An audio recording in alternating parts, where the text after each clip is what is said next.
Hello everyone. आज के इस एनालिसिस में हम मौर्योत्तर काल के बारे में डिस्कस करेंगे।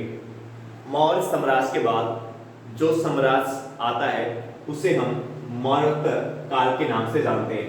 मौर्य साम्राज्य के बाद जो साम्राज्य आता है उसे हम मौर्योत्तर काल के नाम से जानते हैं। मौर्योत्तर काल के अंतर्गत सबसे पहले हम इंडो यूनानी साम्राज्य के बारे में डिस्कस करेंगे। इंडो यूनानी साम्राज्य के बारे में डिस्कस करेंगे। स्टेट पीसीएस एग्जाम 2014 में एक क्वेश्चन पूछा गया कि किस इंडो यूनानी शासक ने सीसे के सिक्के जारी किए। स्ट्रैटो सेकेंड जो एक इंडो यूनानी शासक था, स्ट्रैटो सेकेंड जो एक इंडो यूनानी शासक था, इसने सीसे के सिक्के जारी किए। स्ट्रैटो सेकेंड जो एक इंडो यूनानी शासक था, इसने सीसे के सिक्के जारी किए। यानी सीसे के सिक्के किसने जारी किए? सीसे के सिक्के किसने जारी किए? स्ट्रैटो सेकेंड ने सीसे के सिक्के जारी किए। इंडो यूनानी टॉपिक पे जो क्वेश्चंस है स्टेट पीसीएस एग्जाम या यूपीएससी एग्जाम में बहुत कम पूछा गया है, तो अब आप इसको आधार मान करके ये गलती मत करना कि आप इस इंडो यूनानी साम्राज्य को छोड़ देते हैं, आप इसको पढ़ते रहिए। ये गलती आपको नहीं करना है क्योंकि इस एरिया से क्वेश्चंस कम पूछे गए हैं, इसलिए यहां से क्वेश्चन बनने की संभावना बहुत ज्यादा है। अगर आप स्टेट पीसीएस और यूपीएससी एग्जाम के क्वेश्चन पेपर का एनालिसिस करेंगे, जो प्रेजेंट टाइम में ट्रेंड चल रहा है वो ट्रेंड ये है कि वो एरिया जहां पे कई वर्षों से 10 साल से 15 साल से क्वेश्चंस नहीं पूछे गए, बट कभी कभार एक क्वेश्चंस दो क्वेश्चंस वहां से पूछ लिए गए, तो वहां से क्वेश्चंस बनने की पॉसिबिलिटीज बहुत ज्यादा रहती है। तो ये आपको ध्यान में रखना है। जैसे 2023 का यूपीएससी का जो प्रीलिम्स का एग्जाम होगा, वहां पे अगर आप देखें तो मॉडर्न हिस्ट्री से अगर आप देखें यूपीएससी एग्जाम में अगर देखें विगत वर्षों में जो क्वेश्चन सबसे ज्यादा पूछे जाते थे वो मॉडर्न हिस्ट्री से पूछे जाते थे, आधुनिक भारत के इतिहास से पूछे जाते थे। लेकिन 2023 के यूपीएससी प्रीलिम्स एग्जाम में एंशिएंट हिस्ट्री से 7 to 8 क्वेश्चन पूछ लिए गए, जबकि मॉडर्न हिस्ट्री से 1 से 2 क्वेश्चन केवल पूछे गए थे। और अगर 2023 से पहले जाए तो हम देखेंगे बार बार मॉडर्न हिस्ट्री से क्वेश्चन ज्यादा पूछे जाते थे। तो ये गलती कभी मत करना कि ये एरियाज, अगर उस एरिया से कभी भी क्वेश्चन पूछा गया, अगर आप 30 से 35 साल के प्रीवियस क्वेश्चन पेपर आप सॉल्व कर रहे हैं और उस एरिया से कभी भी क्वेश्चन पूछा गया है, कभी भी 30 से 35 साल के प्रीवियस ईयर क्वेश्चन पेपर में कभी भी उस एरिया से क्वेश्चन पूछा गया है, तो आपको उस टॉपिक को इग्नोर करने की जरूरत नहीं, उस टॉपिक को आपको तैयार करके जाने की जरूरत है, क्योंकि वहां से क्वेश्चन बनने की पॉसिबिलिटी ज्यादा होती है। प्रीवियस ईयर क्वेश्चन पेपर का एनालिसिस करने का एक एंगल ये भी होता है कि अगर वो एरिया जिस पे क्वेश्चन विगत वर्षों से कई सालों से नहीं पूछे गए, बट कई वर्ष पहले पूछे गए थे, बट अभी नहीं पूछे जा रहे हैं, उस ट्रेंड पे नहीं पूछे जा रहे हैं, तो आपको इग्नोर नहीं करना है। अगर वो पीछे उस पे क्वेश्चन पूछा गया है तो तब भी आपको उस एरिया को, उस टॉपिक को तैयार करके जाना है। इसलिए कहा जाता है कि आपकी जो स्ट्रेटजी होनी चाहिए वो 30 से 35 वर्ष के जो प्रीवियस ईयर क्वेश्चन पेपर के एनालिसिस होते हैं उसके बेसिस पे होना चाहिए। वहीं से आपको सही जानकारी आपको प्राप्त हो पाती है कि हमको किस एरियाज पे कहां कैसे किस तरीके से फोकस रहना है। अब हम इंडो यूनानी साम्राज्य से रिलेटेड कुछ इंपॉर्टेंट कॉन्सेप्ट को जानेंगे, इंपॉर्टेंट फैक्ट को जानेंगे जो एनसीईआरटी लेवल का है, जो ओल्ड एनसीईआरटी के लेवल का है। अगर हम इंडो यूनानी के लोकेशन की बात करें तो इंडो यूनानी का जो लोकेशन है, इंडो यूनानी के लोकेशन में प्रेजेंट टाइम में अफगानिस्तान, पाकिस्तान और उत्तर पश्चिम भारत का हिस्सा शामिल है। इंडो यूनानी साम्राज्य में अफगानिस्तान, पाकिस्तान और उत्तर पश्चिम भारत के हिस्से इंडो यूनानी साम्राज्य के अंतर्गत आते हैं।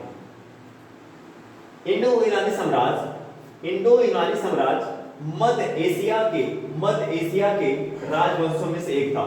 इंडो यूनानी साम्राज्य मध्य एशिया के राजवंशों में से एक था, जिसने भारत पर सबसे पहला विदेशी आक्रमण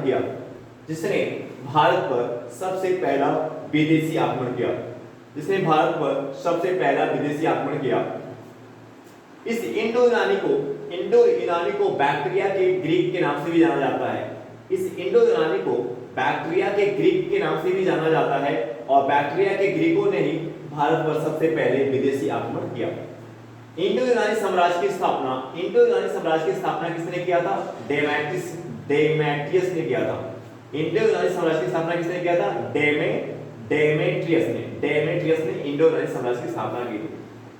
इंडो यूनानी साम्राज्य का जो सबसे प्रसिद्ध शासक है, इंडो यूनानी साम्राज्य का जो सबसे प्रसिद्ध शासक है वो कौन है? मीनांडर। इंडो यूनानी साम्राज्य का जो सबसे प्रसिद्ध शासक था वो कौन था? मीनांडर था। और ये इंपॉर्टेंट एरिया है, क्वेश्चन बनेगा इंपॉर्टेंट एरिया, कभी पूछ सकता है कि इंडो यूनानी साम्राज्य का सबसे फेमस सबसे प्रसिद्ध शासक कौन है? मीनांडर, जिसकी राजधानी क्या थी? जिसकी राजधानी क्या थी? साकाल प्रेजेंट टाइम में कहां पे लाई करता है? पंजाब आधुनिक सियालकोट। साकाल का प्रेजेंट टाइम का लोकेशन क्या है? पंजाब आधुनिक सियालकोट में लाई करता है। तो आपने क्या सीखा कि इंडो यूनानी साम्राज्य का जो सबसे फेमस सबसे प्रसिद्ध शासक था वो कौन था? मीनांडर था, जिसकी राजधानी साकाल थी और आधुनिक टाइम में पंजाब आधुनिक सियालकोट। साकाल प्रेजेंट टाइम में किस हिस्से में लाई करता है? पंजाब आधुनिक सियालकोट में लाई करता है।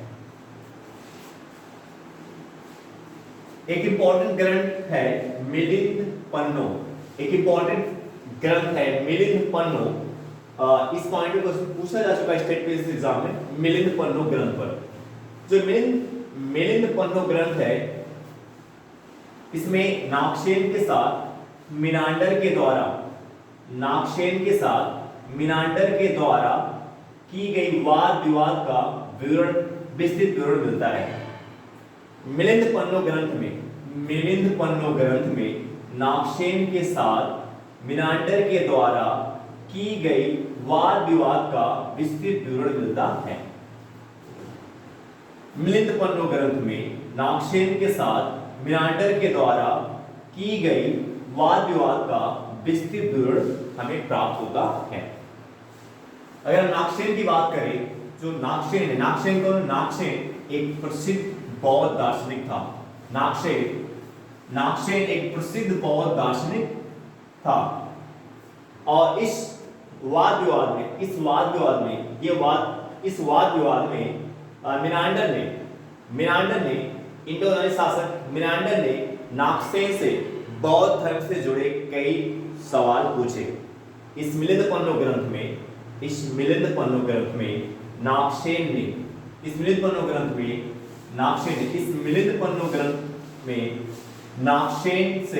नागसेन से मीनांडर ने बौद्ध धर्म से जुड़े कई सवाल पूछे।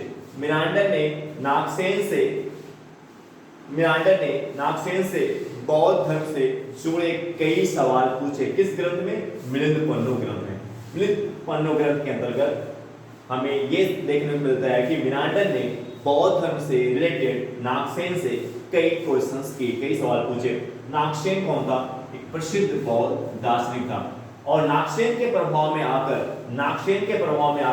मीनांडर ने बौद्ध धर्म को अपनाया। नागसेन के प्रभाव में आकर मीनांडर ने बौद्ध धर्म को अपनाया। नागसेन के प्रभाव में आकर मीनांडर ने बौद्ध धर्म को अपनाया। नागसेन के प्रभाव में आकर मीनांडर ने बौद्ध धर्म को अपनाया। सर्वप्रथम सोने के सिक्के तथा लेखायुक्त सिक्के किसके द्वारा जारी किए गए? सर्वप्रथम सोने के सिक्के जारी करने वाले कौन है? इंडो यूनानी शासक। सर्वप्रथम भारत में सोने के सिक्के जारी करने वाले शासक कौन है? इंडो यूनानी शासक। इंडो यूनानी शासक ने भारत में सबसे पहले सर्वप्रथम सोने के सिक्के तथा लेख युक्त सिक्के जारी किए। भारत में सर्वप्रथम सोने के सिक्के सर्वप्रथम सोने के सिक्के तथा लेख युक्त सिक्के जारी करने वाले शासकों में किसका नाम आता है? इंडो यूनानी शासकों ने भारत में सर्वप्रथम सोने के सिक्के तथा लेखायुक्त सिक्के जारी किए। लेखायुक्त सिक्के मतलब सिक्के के ऊपर लिखने की जो कला की शुरुआत है, लेख की जो शुरुआत है वो किस साम्राज्य में शुरू हुआ? इंडो यूनानी साम्राज्य में शुरू हुआ। लेकिन जैसे सिक्के पे राजा का नाम, जैसे आप कुछ सिक्कों पे जो राजा के नाम मिलते हैं, सिक्कों के पीछे जो अंकन किया जाता है, जो नाम राजाओं के नाम जो उल्लेखित मिलते हैं, उस सिक्के पे लिखने की जो कला की शुरुआत है वो किस साम्राज्य में होती है? इंडो यूनानी। यानी सिक्कों के पीछे, सिक्कों के ऊपर लिखने की कला की शुरुआत लेख युक्त सिक्कों के ऊपर जो लेखन कला की लिखने की पद्धति शुरू की गई, जो सिक्कों के ऊपर नाम उल्लेखित मिलते हैं, राजाओं के नाम मिलते हैं, वो उस लेखन की शुरुआत किस समय में होती है? इंडो यूनानी साम्राज्य के अंतर्गत। अभी हमने कहा कि ये जो बैक्टीरिया के ग्रीकों को भी हम इंडो यूनानी कहते हैं। इस बैक्टीरिया में कौन कौन से साम्राज्य आते हैं? बैक्टीरिया में जो है आपका मध्य एशिया, बैक्टीरिया साम्राज्य में मध्य एशिया के कई देश आते हैं। बैक्टीरिया साम्राज्य किस कॉन्टिनेंट में लाई करता है? एशिया के मध्य एशिया पार्ट जो बैक्टीरिया साम्राज्य के अंतर्गत कौन सा पार्ट आता है? मध्य एशिया का पार्ट आता है। इसमें कौन कौन सी कंट्री है? उज्बेकिस्तान, यानी बैक्टीरिया साम्राज्य में कौन परसेंट टाइम के कौन कौन से देश आते हैं? उज्बेकिस्तान, तुर्कमेनिस्तान, ताजिकिस्तान, ईरान के छोटे हिस्से, अफगानिस्तान, पाकिस्तान, ये बैक्टीरिया साम्राज्य के अंतर्गत आते हैं। तो यहाँ पे अगर हम देखें तो क्वेश्चंस ये था स्टेट फिजिक्स एग्जाम का, बट हमने यहाँ पे एनसीईआरटी से रिलेटेड बेसिक कॉन्सेप्ट का भी हमने जिक्र आपके सम्मुख किया है। तो इसी तरीके से आपको भी एनालिसिस करना चाहिए कि अगर आपको लग रहा है कि इस टॉपिक पे क्वेश्चंस पूछे गए हैं और फिर कई वर्ष उस टॉपिक क्वेश्चन नहीं आए, लेकिन 20 से 25 साल पहले उस टॉपिक के क्वेश्चन पूछे गए, तो ऐसे में उस टॉपिक को नहीं करना है, उससे रिलेटेड उस टॉपिक के बारे में आपको जानकारी होनी चाहिए। आई होप दैट ये वीडियो आपको समझ में आया होगा। अब आपसे नेक्स्ट वीडियो मिलेंगे। Okay, bye.